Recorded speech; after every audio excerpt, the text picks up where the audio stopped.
Coming up on today's edition of Locked On Eagles, we've been saying all offseason that Jalen Hurts needs to take the next step in 2022. What really is the next step, and do we see it at all in glimpses in 2021? Gino and I will get into it coming up next right here on Locked On Eagles. You are Locked On Eagles, your daily Philadelphia Eagles podcast. Part of the Locked On Podcast Network, your team every day.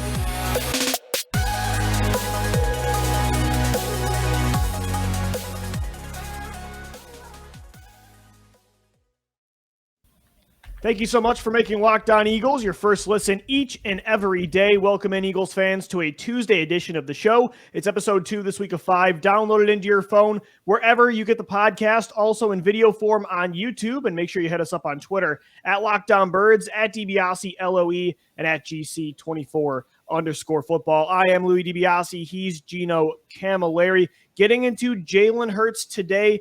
We are going to talk because it feels like the last few months, it's been like we're all on the same page with Jalen, right? We know in 2022 what needs to be done. He needs to take the next step. How many times have we said that and talked about, what he has on offense this year, trading for A.J. Brown, Devontae Smith in year 2, Quez Watkins, Miles Sanders, Dallas Goedert, the best offensive line potentially in football. But what really is that next step? What does it look like? Did we see it at all last year? We'll get into that on the show today. But Gino, first, to get into some news around the league when it comes to the Philadelphia Eagles, our good friend Mike Kay, formerly of NJ.com and from Pro Football Network as well, he made a list of some potential post-June 1st cuts that are coming up. And you mentioned one specifically with Chuck Clark, the safety for the Baltimore Ravens. Like, there are some names on that list that the Eagles could add to improve this roster even more. We talk about how Howie Roseman has never done it for the draft. We saw that with James Bradberry, right? But, I mean, there might be some even bigger names coming up here in June. Like, this roster could improve even before camp still, with Clark specifically. It had been rumored that there was a trade offer of Jalen Reagor for Chuck. And with picks involved too, I believe. I think Howie sat back for a second. And sometimes when Howie Roseman wants to be the smartest guy in the room, he actually might be, and we have to give him some credit for that at times. But Chuck Clark, with his contract and with that position and all of those players that they have brought in, there's no room for him there. It makes all the sense in the world for the Philadelphia Eagles to be interested in a player like this. Howie Roseman, I think, sat back and said, we could get this guy for free on June 1st, potentially. Or we could have a trade of a guy who's probably going to be cut by us in a couple months, potentially, and a guy who's probably going to be cut by them in a couple months, potentially. So let's not move any assets right now. Let's see if we could get it for free June 1st. And then, if not, let's revisit this trade in a little bit. I think that it's a very two-way, a very good deal for both sides is what I'm trying to say, that Clark would come here and most likely start. He would most likely get meaningful snaps. And at the same time, Kyle Hamilton's going to go into Baltimore with Marcus Williams, and they're going to start right away there. Not to mention everything Marlon Humphrey does, playing so many different spots in that secondary. Mm-hmm. I think it would make all the sense in the world. I was in on a potential trade and kind of wish they would have rekindled that in May. But as you said, man, if they can get him for free, not have to give up anything, I think Chuck Clark would come in right away and maybe be your best safety. I mean, I think he's better than Anthony Harris and Marcus Epps, but he would definitely be an upgrade. So definitely something to keep an eye out for. Nelson Aguilar was also on that list, not for the Eagles' interest, but just former Eagles in the news. Nelly might be on the outside looking in now for the Patriots, who added Devontae Parker this year. And, they have Jacoby Myers, Kendrick Bourne, kind of a logjam there. They took Tyquan Thornton in the second round, too, the Baylor receiver who ran in the 4.3s. And Gino, another Eagles Super Bowl hero that was in the news today was Jay Ajayi. He actually won a settlement today. It was Jay bought a loss of value insurance policy before the 2018 season, since it was his last year before he was a free agent. And of course, we know against Minnesota, week 4 of the 2018 season, Ajayi tore his ACL. So good for Ajayi to, at least get some more long-term security. It was always tough seeing the way his knees aged 20 years for every year that he was in the NFL. He was so instrumental in that 2017 run. And for people that don't know what a loss of value insurance policy is, players take this out, especially if they've had injury concerns. It pretty much protects them against injuries when it comes to their contracts. It normally protects 50 to 60% of what their next contract was projected to be. So if Ajayi was projected to get, $10 million total in that next deal, an insurance provider could cover that within, 5 to 6 million. If they get any offer under that, they could cover the difference. So good for the train, man. Again, I think 2017 in general, Ajayi made me think about this today. How many Eagles we love from 2017, and yet how many of them were barely with this football team. Sometimes quality, it really was a lesson about quality over quantity with Ajayi and with Aguilar's success and Corey Clement, LeGarrette Blount, Alshon, Torrey Smith. Like, these guys were only here for a little bit, and they're legends forever for that. Even the quarterbacks, Carson Wentz and Nick Foles, and Ajayi was one of those guys. And not only were they not on the team for that long, they weren't in the NFL for that long after that. If you look at a lot of those guys, you look at Jay Ajayi. Yeah. He was out of the league a few years after that. A year later, yeah. That is one of those things where you look back and say, LeGarrette Blount went to Detroit, didn't really do anything. Brent Selleck left, ended up retiring as well. Corey Clement didn't do anything after the Super Bowl. How perfect everything had to have gone. I know, man. And I'm a firm believer in having the right team, having the right story, and having the momentum and just being that team. Like, when you just sit back, you see how everything went right for that team. A lot of it came down to the backstory on these guys. LeGarrette Blount, who was a former Patriot, they didn't want to pay him what he thought he was worth, ends up playing in the Super Bowl against the Patriots. Jay Ajayi moved from Miami. They didn't want to extend him. He took that very personally. A lot of those guys had that chip on their shoulder, which made the culture what it was. Yeah. And I think they're starting to get back to that direction. I think the older generation realizes that, yeah, they weren't that good to get back in 2018 or 2019. That's their chip on their shoulder. The younger generation, they don't want to have us keep talking about 2017. They don't want to hear about it. Yeah. Yeah. They want the next. Yeah. That's how it was with the 2000s teams. Well, once we got to the early 2010s. Right. Deshaun Jackson and Macklin and McCoy were probably sick of hearing about everything McNabb and Westbrook and Dawkins did, for sure. That's why, 100%. Gino, I said, like, that Wentz game this year, yeah, I mean, a lot to Carson and the Philly fans and Howie Roseman, for sure, but it's going to mean a lot to Jalen Hurts too, because he's sick of hearing about what his draft pick did to potentially the former franchise quarterback, and he wants to show that you don't need to miss Wentz at all, and you don't need to talk about him anymore. I totally agree, and coming up, we're going to get into Jalen because he wants to silence all of that talk. He wants to show that you don't need to miss Wentz anymore. You don't need to look to another quarterback. We talk about that next step, what that's going to take in 2022. I want to get into some games with you that we saw in 2021 where maybe we saw a glimpse of how that ceiling, where that ceiling could be, and if it could become more consistent next year. Like, what games are the blueprint for Jalen in year 3? We'll get into it coming up next right here on Locked On Eagles. And guys, today's show is sponsored by RockAuto.com. With the ever-increasing numbers of makes and models, it's now impossible for your local chain auto parts store to stock all the parts you need. Why endure often pointless or seemingly intimidating questioning and wait while the person behind the counter orders the parts on their computer, choosing the only brand their warehouse happens to carry? You have computers with access to RockAuto.com right now at home and in your pocket. Save time and money when using Rock Auto. Don't choose to spend 30, 50, even 100% more for the same parts from a chain store or a car dealership. Rock Auto, their prices are reliably low for every customer, and they have everything you could need: brake parts, tail lamps, motor oil, and even new carpet. Go explore their easy-to-use website today to find the solution to your needs for your auto parts, your car, your truck. Make sure, by the way, when you head over to rockauto.com, you write down Locked On in their How Did You Hear About Us box so they know that we sent you. Amazing selection, reliably low prices, all the parts your car will ever need. Visit rockauto.com today. All right, Eagles fans, welcome back into this Tuesday edition of your daily Philadelphia Eagles podcast. It's Locked On Eagles, and we thank you for making Locked On Eagles your first listen each and every day. Make sure your next listen is the Locked On Sports Today podcast, the biggest stories of the day, plus instant reactions, big game recaps, and the take of the day, available on the Odyssey app, YouTube, and wherever you get your shows. You got the NBA Finals coming up on Thursday. Gino's Colorado Avalanche are about to take Game 1 in the Western Conference Finals in the NHL against the Edmonton Oilers and Connor McDavid. But jinx me like that. Oh, we are currently recording during the game, so people know. So if they lose, blame it on Lou DiBiase. I knocked on wood for you, I'll be buddy. mad tomorrow. I knocked on wood for you for sure. But with us and the Locked On Eagles podcast, we're still talking about the NFL and the Birds in May. And again, they could make some moves still. We talked about that in segment 1 with the post-June 1st designations, the roster cuts that are going to save teams more salary cap space this week. Perhaps Chuck Clark, keep an eye out for that. The Baltimore Ravens safety, the Eagles still, I think, need to upgrade at the safety position. I don't think they're screwed right now with everything else they've improved on defense. I think Harris and Epps could be okay.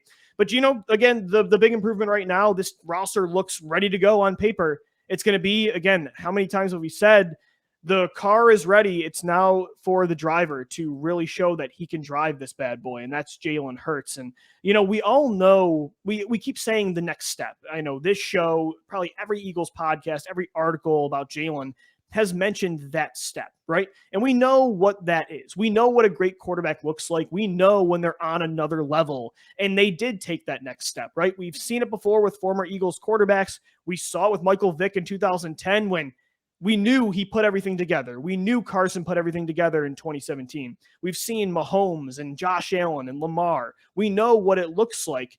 Gino, my question to you is, because last year he didn't take that step. He certainly improved from year 1 to year 2, but were there games that you personally felt like you saw maybe even just a little glimpse of what that next step is for Hurts? Did he show at all that kind of ceiling or something close to it? I would say the one game I actually got to see live this year in Denver, Yeah. I believe that game, he didn't have the greatest statistical output when you look at his box score. He didn't throw for over 200 yards, but it didn't matter.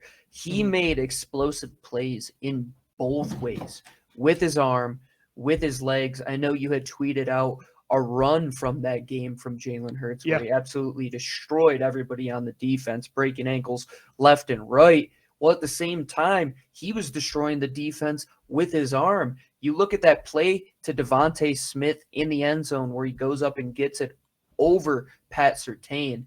I thought, and I saw that play and said, this is really a jump for Jalen. Allowing his receivers to make plays, not having to see a guy 4 yards open before he throws the football. Right. They were hip to hip. And Jalen said, you know what? I have enough of a rapport with Devontae Smith. I believe in his playmaking ability. I'm going to go let him make a play. And as a quarterback, that's a skill because there's a lot of players around the NFL, a lot of guys that have been at the quarterback position that will not throw into windows that are not there. Yeah. And the ones that are great and are even serviceable around the NFL, you have to be willing and able and capable of making that throw. Especially when you don't have an A-plus arm to make up for being late. 100%. And I think Jalen started to get, his timing with the receivers down as the season started to go along. That Denver game, it was towards the end of the year. They're getting into that run before the playoffs. Things started to click for him and Devontae. And I just thought his anticipation and his willingness to take a chance, his willingness to have the confidence that, hey, I have enough in my arm. I know how to properly time this ball to get it in there.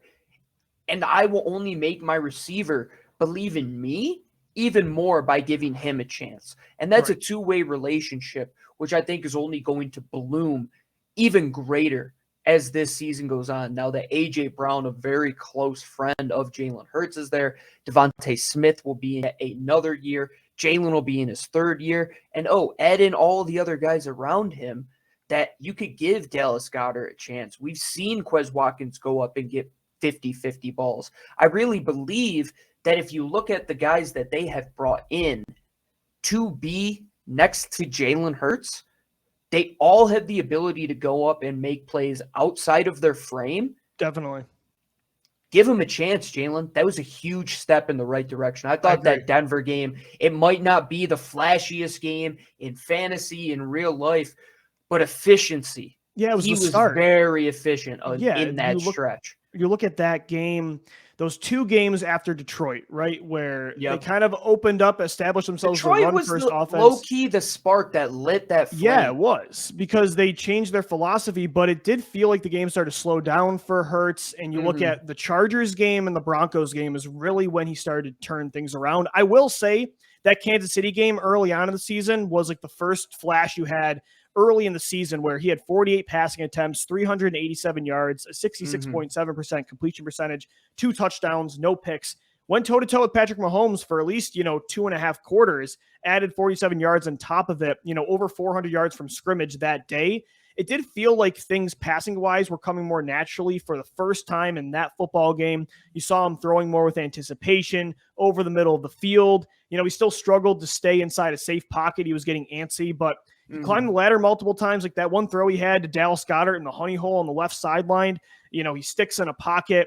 It felt like for the first time he was a mobile quarterback that can run but didn't need to. He was taking check downs, but you're right, man. It totally happened after the Lions game. And the game I was most impressed with was the Week 17 matchup, the do-or-die game against Washington. Like the Denver game, the stats weren't sexy. He threw for over 200 yards, but he didn't have any touchdowns, didn't have any rushing touchdowns either. But it was just such a perfect combination of his clutch ability, his mobility, his ability to improvise, plus his passing growth. I think, after Detroit, it changed, but also when he got hurt, the ankle injury made him rely on his arm more. And when he took a step back and watched what Gardner Minshew did against the Jets, I think he started to use his legs more to open up the pass. And you really saw that against Washington. Like that throw to Greg Ward to set up the, touchdown to take the lead was incredible. So, second half of the year, Jalen was different. And you did see flashes at times of, okay, there's a ceiling there. Is it as high as Patrick Mahomes? Probably not, but there might be a ceiling we can work with if everything comes along, the anticipation and all the growth inside the pocket. I want to go back to the point on trust, but this time with Nick Sirianni. You bring up Gardner Minshew played that game with his arm. He's not a running quarterback, right? He's the complete opposite of a guy like Jalen Hurts. But I believe that Jalen Hurts grew to trust Nick Sirianni to put him in good positions with his scheme to get guys open even more. Because a lot of the time early on with Jalen, it was the scramble drill, right? Like, let's break it down. Let's get outside the pocket. Let's move things around. After the Detroit game, where he really started to feel comfortable with inside that half arc of the pocket. Right. You want a quarterback to be able to improvise, it is a necessity, but you don't want him to feel like it's a necessity. Absolutely. And then he started to put those two elements together as the stretch went on. And that Washington game was a perfect embodiment of that. Like that throw where there's a free rusher in his face and he sticks in there and throws a Dallas Goedert on third and long to convert the first down in the second half. He doesn't make that throw in the first half of the season. He runs away. You brought up that Kansas City game, and I thought that was a very interesting point. What if that game is after the Detroit game, when he really started to get comfortable within the pocket passing scheme? Not that it was all dependent on his ability to throw from the pocket, but it only opened up the playbook, and it only made him more efficient down the stretch as well. Because in the beginning, it was volume. Like, let's just throw it as many times as we can. And for the first 4 or 5 games, he had a ton of passing attempts, over 30 for a majority of those games.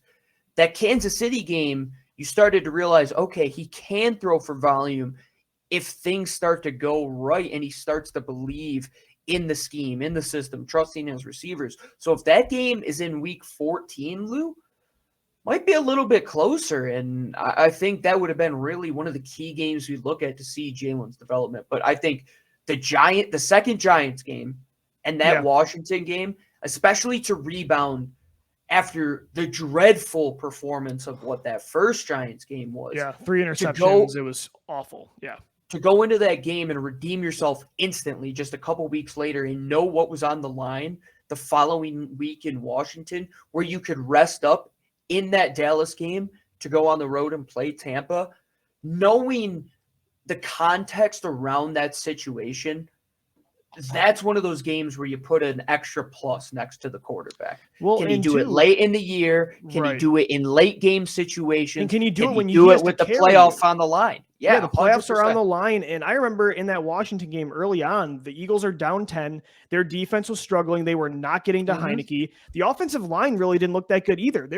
I was rewatching the game before this show to kind of look at some of the games that I was really impressed with Hurts. That game, I was more on board with Jalen than any. The offensive line, like they were getting to Hurts over and over again. And some of the escapes that he pulled off and the amount of ankles he was breaking with his own ankle being messed up was really impressive. It was the first game where you finally were like, all right, Jalen, nothing else is working. The season's on the line. We need you to be 2019 Carson Wentz, right? We've seen it before. We need you to carry us in a do or die matchup. And he did just that. A lot of it was with his legs. And you want to see him turn the efficiency he had passing wise in the second half of the season into a consistent factor when the volume increases this year. But you did see it at times. Again, you didn't see an MVP Lamar Jackson like step up last year, but you know, the games we're mentioning, there were foundation pieces there. There were building blocks that I think make you intrigued to see if, again, he can really string that along with higher volume, better weapons. I can't wait to see it. I can't wait to see him on the field this year for sure. The talking point that hasn't been mentioned enough is the fact that Jalen was hurt for a majority of the back half of that season. Yeah. And he's going to be 100% healthy this year. I can't wait to see what his athleticism can do. And again, I think the injury helped, man. I really think it helped his passing. You started this segment talking about the Carson Wentz game and how Jalen wants to silence all of that talk, right? Well, one area where I think Jalen has blown Carson out of the water is his battle and his willingness to fight through adversity, well through injury, well through scenarios that might be out of his hands. Not once did he ever complain about the situation that he was put in, ever. I mean, even when he was thrown in there when Carson Wentz was benched, he didn't have a great receiving core.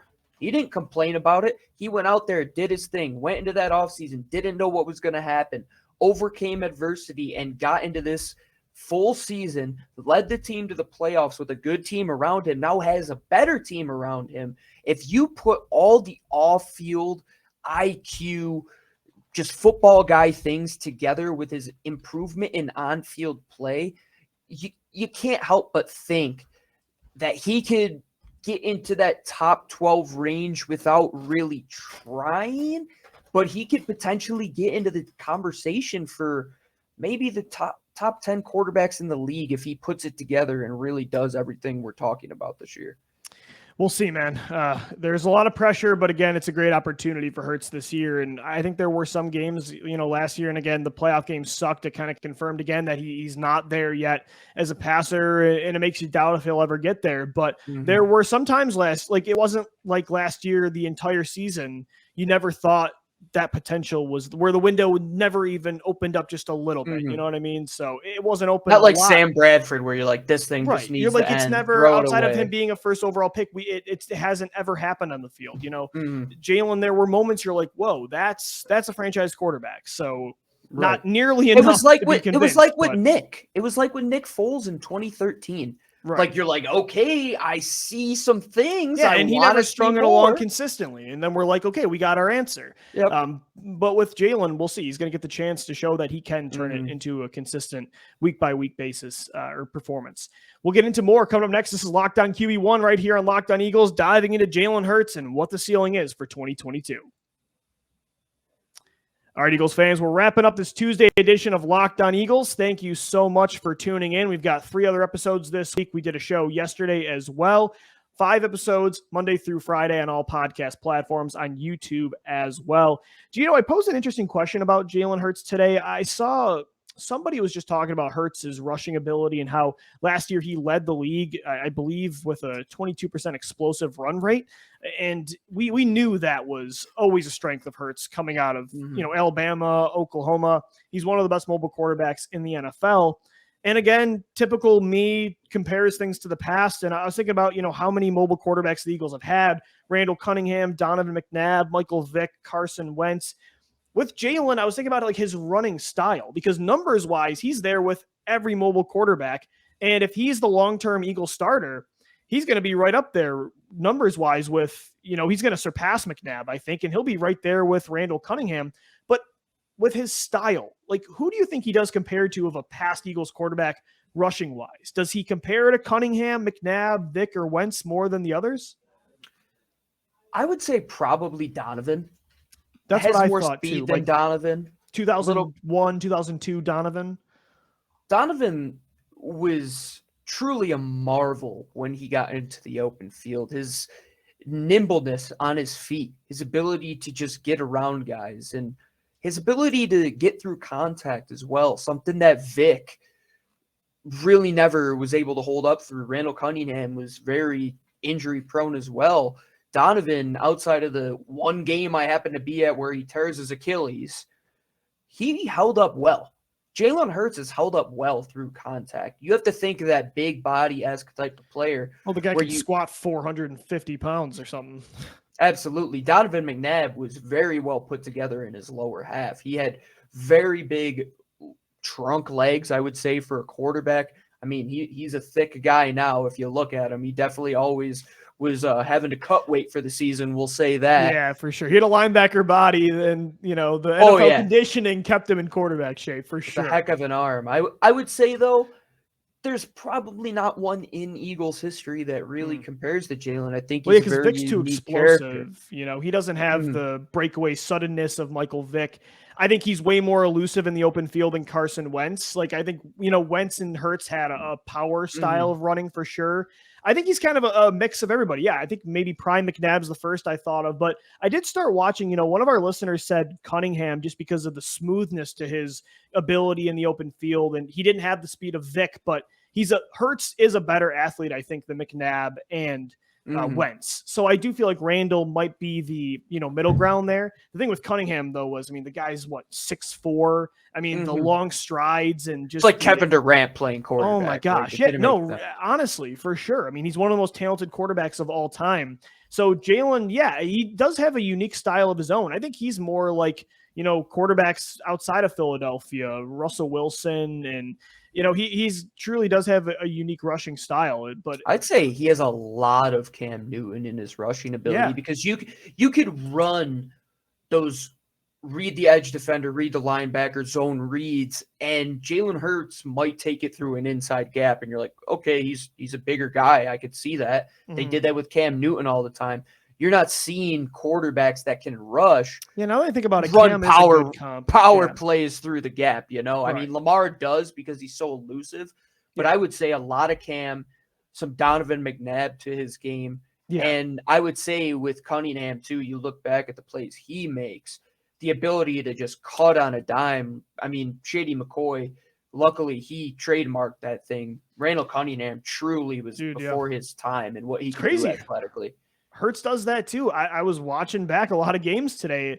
I can't tell you that Washington game alone on a bum ankle, he probably put 3 guys in the open field down on the ground with his cut ability. So yeah, he doesn't have the long range speed of Vic or Cunningham, but he's got the suddenness and he's got the power. It's a great combination for sure. And his mobility is always going to be a strength. And it's why, even if he doesn't become the guy and take the next step that we're talking about today, that we're describing, at times we saw last year, he's always going to have a spot in this league because of that ability. 1,000%. Yeah. 1,000%. That's what the NFL needs. Say what you want about how Lou and I have discussed Jalen Hurts in the past. We have never once said that he is not an NFL quarterback. We've always acknowledged the positives, man. At worst, he's going to be a Teddy Bridgewater that teams always are going to want. Perfect. Yeah, perfect way to describe it, Lou. He's going to be a guy who, even if he doesn't make it in Philadelphia, which all of us want to, after this show, I'm excited to see what the future has to hold for Jalen. But he's going to be a guy that goes out there and probably signs an $18 to $20 million backup deal for 2 years and is in a competition with a young quarterback for as many years as he's able to keep his legs up. And I think he's going to just get better, man. He showed up to camp today in the picture they put out with him with the sunglasses on. He's getting a little bit of length in the hair, just has the swagger and feel that the guys in that building have bought in to what Jalen is putting forward. And he is the one person that if you want to build a culture around, he will keep the rat poison out. He came from Alabama. Nick Saban groomed him to be the perfect leader. I want Jalen to succeed in every measure because there's no worry about the off-field stuff. All of the things we're talking about come to what he does on the field. So let's go and make that jump, Jalen. I'm excited. Go out there, use the physicality, use the athleticism, take that next step with your arm. I think when you look at the games we had talked about, Lou, there's many times you could look at those games and say, wow, A.J. Brown would have made a big impact across the middle here. Yeah. Jalen Hurts later in the year would have been in a better place decision-making wise than he was earlier on. There was a video of somebody from PFF did a 1.5-minute long reel of passing attempts from Jalen that would have went for 20-plus yards down the field or turned into a touchdown that were either called back by penalties or they were dropped. Most of, I think, like 10 of the 11 plays were all Jalen Reagor. So you replace Jalen Reagor there with A.J. Brown. And that's the thing, Gino, there were more plays to me that Hurts held the team back on offense than the receivers did. But there were a lot, too, where he made a play. He made the throw, and Reagor did not step up. Or there was some, the Quez Watkins drop in that Denver game that you were at. That was on a rope in the left corner of the end zone. You add A.J. Brown there, and his numbers are going to look better for sure. Like, there is another step to be had. We're just asking if the step is going to be big enough. That has always been what the conversation is because Hurts has always improved every year. We just wonder when that eventually does kind of, even out. And so we'll see. 2022 is really going to give us that answer and can't wait to see it. We'll continue to cover it all Monday through Friday right here on Locked On Eagles. June, July, training camp coming up. And it'll be before you know it, right? 4 weeks until July. It's June 1st tomorrow. So we're getting there, guys. Football season may seem like it's a long ways away, but it is right around the corner. Subscribe to Locked On Eagles wherever you get your podcasts. We're in video form as well on YouTube. And please subscribe to the channel. We have exclusive video content as well coming out for you each and every week. And hit us up on Twitter at LockedOnBirds, at GC24_football. And at DiBiase LOE. Thanks so much for making Locked On Eagles your first listen each and every day. Make sure your second listen is the Locked On NFL podcast. Our national NFL experts and insiders keep fans dialed in with the biggest stories and the latest news from around the league because an offseason doesn't equal a break in the action, as we just said.